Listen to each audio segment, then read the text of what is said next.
I think the biggest thing we've seen in sales is that it's not about sales, it's about service. What we have to do is not so much try to convince someone, but actually help them buy what they want to buy. That means understanding them, figuring out. Sometimes it means helping the customer or client figure out exactly what they need. So often it's how you build a relationship with the client from the first meeting, even from how you start to help them identify where their pain is. Many clients are good at covering up their pain. They create a good tolerance for it over time. And what good salespeople do, what I call business development, is help the client identify what do they need, where are they, what do they need to work on. And by doing so, what we find is the salesperson isn't actually selling, they're providing a service. We call this customer focused. The idea is to really focus on the needs of the client. And the more you understand the client, the easier it is to build a partnership. Your job isn't to sell things to people. If they see the need, if they see how you can help them, if they see it as a solution, they end up buying. The other thing, I guess, is referrals, ongoing sales.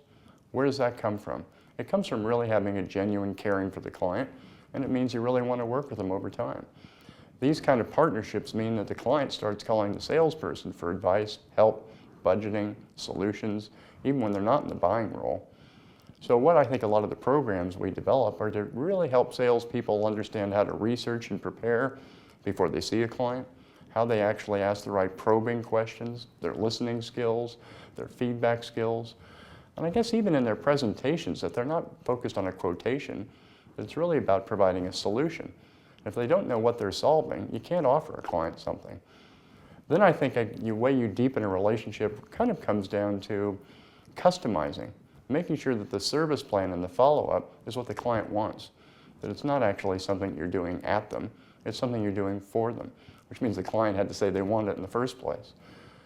I guess the other big part of sales is, and any sort of service, is how you organize yourself.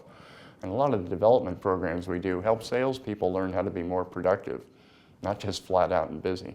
How to deal with the fact they're reactive a lot of the time, but then how to create action plans that actually are based on priorities for moving the organization forward of their client.